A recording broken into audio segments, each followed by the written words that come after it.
Hey everybody, welcome back to my channel. I'm your girl Destiny, and today we are on part 3 of Storytime of when I was homeless in high school. Those of you that have already watched the first 2 parts, thank you for joining back in. Those of you that have not tuned into those 2 videos yet, please pause this video and revert back to those other 2 parts so you will understand the full dynamic, the full story, okay? Because it may be a little confusing if you come in at this point, all right? Now, those of you that have tuned in, welcome back. Make sure you've already subscribed down below. You guys, it takes 2 seconds to subscribe. If you may have to do that extra step of logging in and you're probably telling yourself, I got to remember my password. Okay, we'll figure it out. I need you all to subscribe to my channel. And after you get that taken care of, make sure you hit that thumbs up like button for me as well, okay? Thank you so much. It helps with my YouTube algorithm, all right? So let's get right back into the story. Quick recap. The first video, we discussed, me before I moved to New Albany in my high school year, and where I'd moved about 5 different times. And then in the second part we discussed the summer after my junior year when I moved around a little bit there, and now we are leading up to my senior year where I'm moving with X and his family. Okay, so I'm 17 years old at this point. It's about 5 months until I turn 18, so let's get into it. So I lived with him and his family, and it went really good. It was a completely different world living with his family. Like, first and foremost, like, school's about to start, we went school shopping.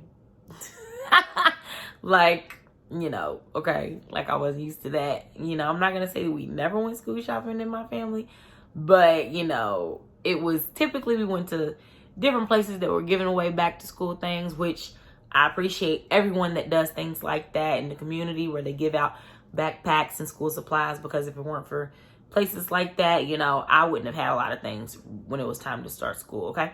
But so we ended up going school shopping. It was nice, and I had my own money to where I could get certain things that I wanted, that I liked. And mind you, we're homeless at this time, so the only thing that I bought to his house was maybe 2 backpacks worth of stuff. I want to say it was really 1 backpack. It was a particular backpack. It was a purple Lion King backpack that I was using at that time. I wish I still had it. It really hurts my heart that I don't have it anymore. But anyway, I remember only having pretty much a backpack worth of things. So I needed to buy everything. I needed to get clothes. I needed to get shoes. Wintertime was coming up. I didn't have any coats or anything, because yet again we had lost things in storage. So that was unfortunate, but the positive side of things was I was able to go shopping and get those things back again. Okay, so school year started out, and it was, of course, in the beginning it's all fun, like, oh, you live with your boyfriend, we are kids living together. And like I said, I feel like he had to take on the burden of me and everything that came with me at that time. And I feel like,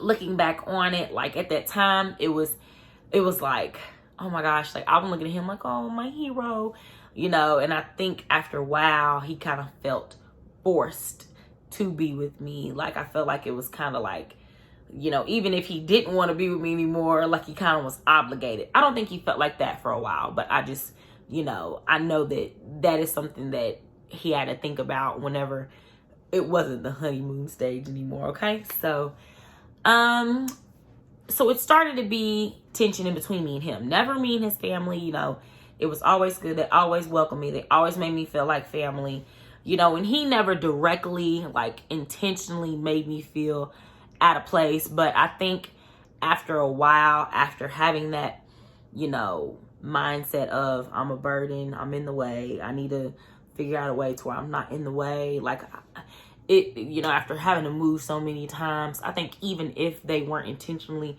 trying to make me feel that way, I was gonna feel that way. I don't know how to explain that, but that's how I felt. So my birthday was coming up, and on my 18th birthday, I made it a point to apply for housing. Now, at that time, my parents were still homeless, okay? So we've been homeless since the end of my junior year. We are at midway, past the midway part of senior year. and they still were homeless at that time. So we were on a waiting list for New Albany housing. Okay.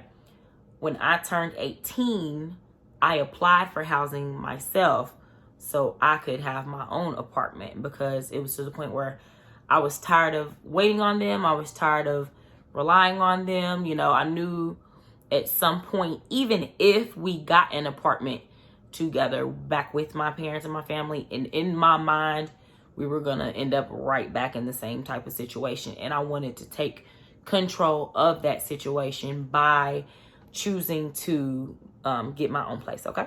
And mind you, my best friend at the time had just recently got an apartment in the same place that I was applying for. So I was like, oh, and we worked together. So I was like, okay, they'll take my income. I'll be good. Okay. So I put in my application, and I was able to move up on the list quickly. For those of you that are familiar with housing, you know, it's like a point system. Like if you're homeless, how long you've been homeless, like your age, and if you're working, like there's all different types of things that help you move up quicker to get housing quicker. And I checked every box. Like I don't remember all of them, but I just know that I checked every box. So whenever I put in my application on my birthday, my 18th birthday, you know, they told me right in there it would not take me long to get approved. But the only thing is I would have to be taken off of my parents' lease at that time. Well, not lease, but, you know, application, because I was going to have my own place. It wasn't going to affect their place in line or anything. It's just that instead of them getting like a 3-bedroom, it would be a 2-bedroom. Okay. So I was like, okay, that's fine. I just know I want my own place. Okay. So I put in my application. My birthday was like on a Monday. That Tuesday, they called me to come back in for, you know, to figure out my income, how much my rent was going to be. You know, I was getting the apartment. By Wednesday, like, I already knew where I was moving to. They showed me my apartment. By Friday, I had my keys. Like, it was no joke. I was like, okay, like, you know, and it felt really good to be able to take, you know, matters into my own hands. I knew it was a very big responsibility to have my own apartment. And you got to think, like, I'm in high school still, so I have to be very disciplined in order to still have my own apartment. No one telling me what to do, no authoritative figure or anything. But I still got up every day. I still went to school every day. You know, I still went to work every day. You know, and I was adulting in high school. It's February, so I still have March, April, May, June until, you know, well, June, I think graduation was like June 2nd, something like that. But to, you know, hold myself accountable, and I did that.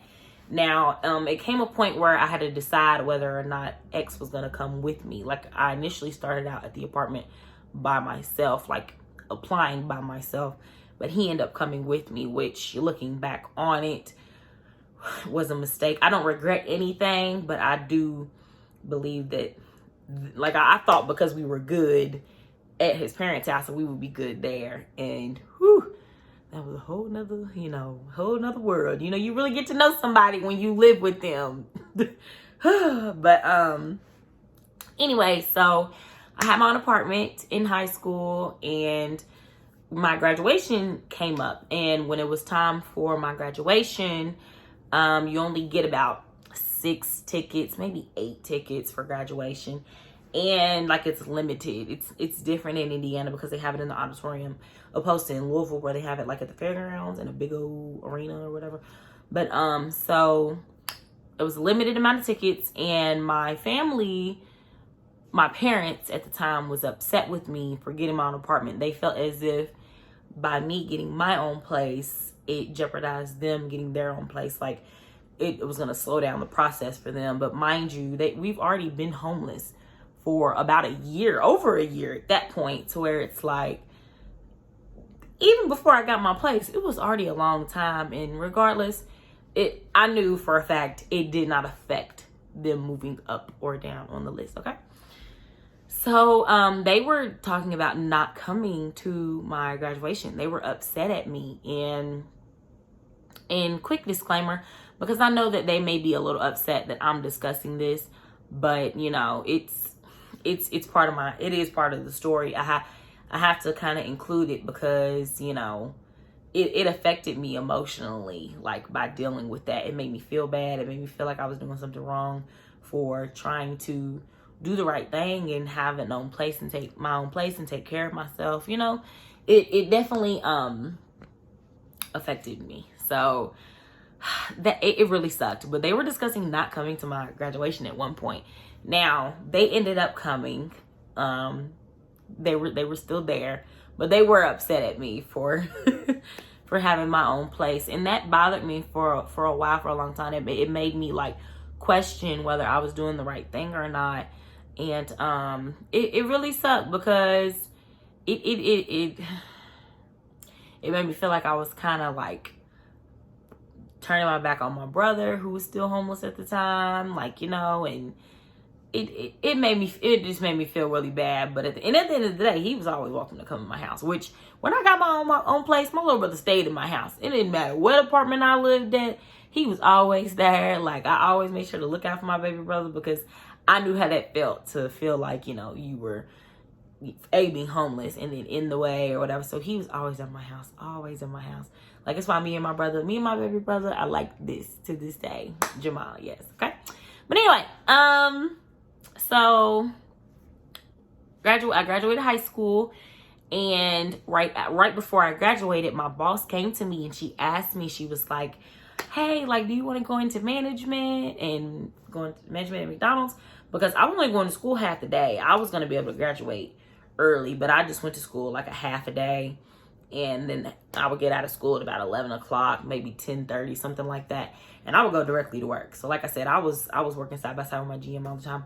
And she was like, you want to go into management? And I'm like, I mean, do I have to be bossy? And she was like, girl, you bossy already. What you mean? Like, and I was like, okay. She's like, yeah, we'll pay for your schooling if you go into management and all that kind of stuff. And I was like, of course, like, because I hadn't been thinking about college as much as I should have been. Like, not that I wasn't thinking about it, but I think it was different for me because, like, a lot of people after high school, they went off to school, you know, stayed on dorms, and, you know, they got to really experience the college experience. Whereas for me, like, I went directly into management class right after high school because I didn't have a whole lot of scholarships.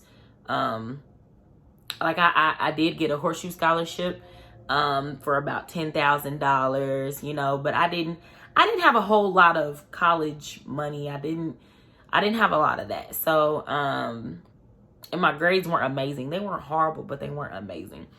But so it was a different experience for me. I didn't get the luxury of, you know, being able to go off to school.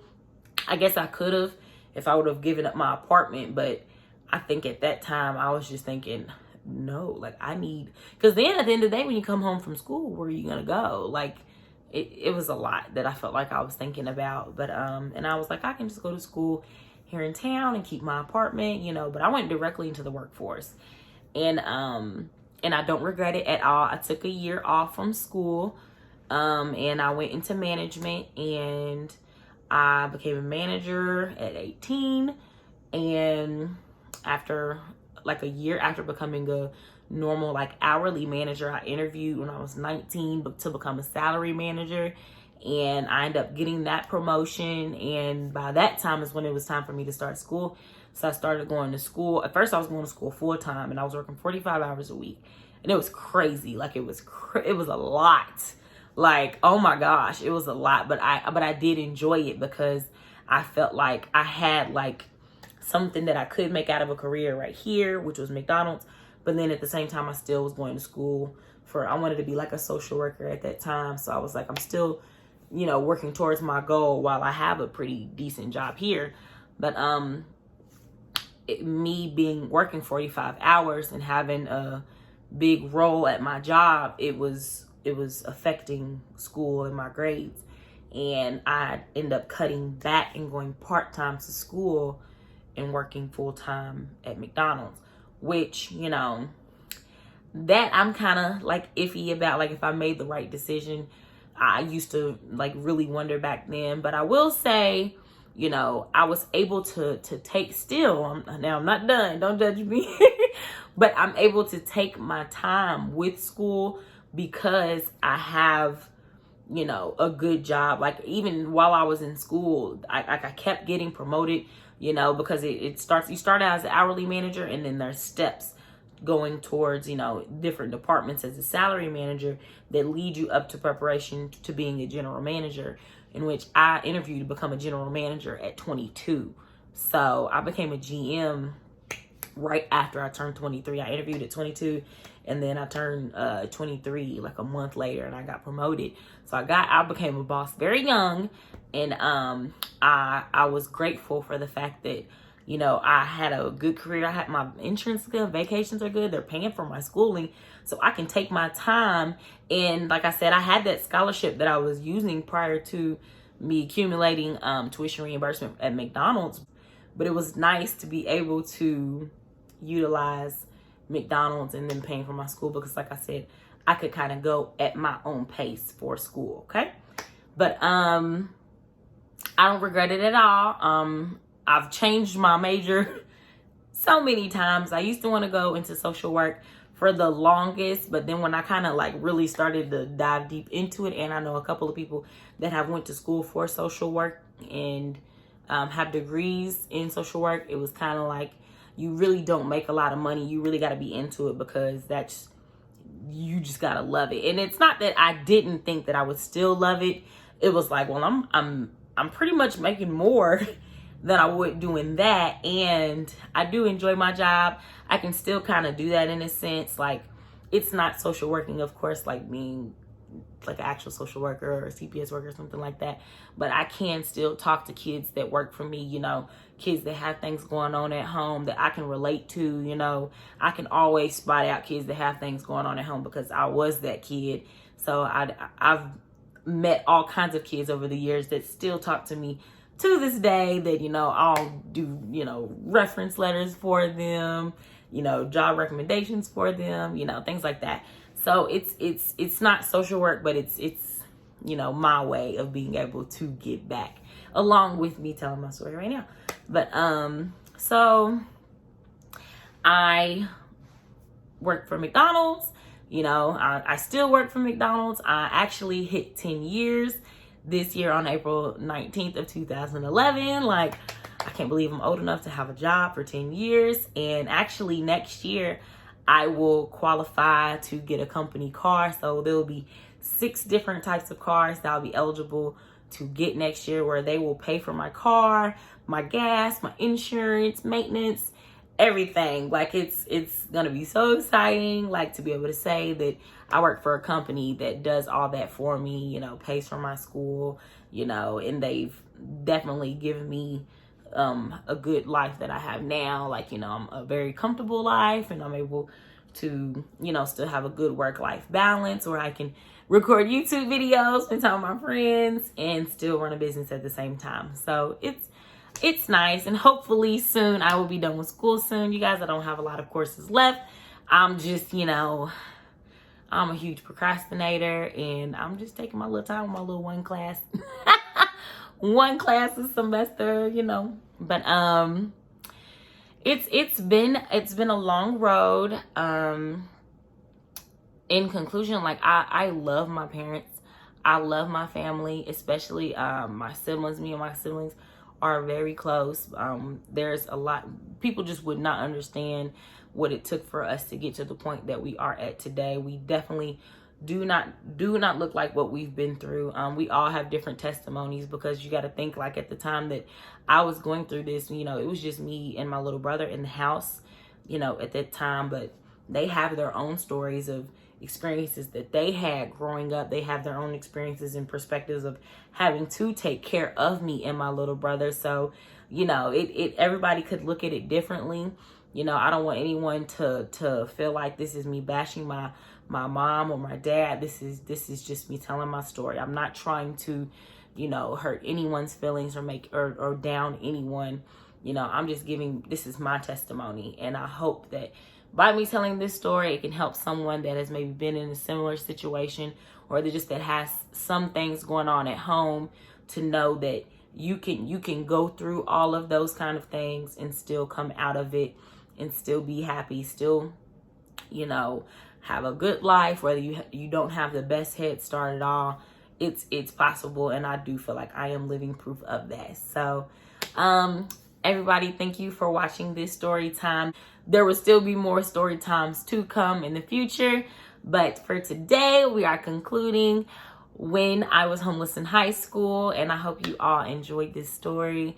Until next time, bye.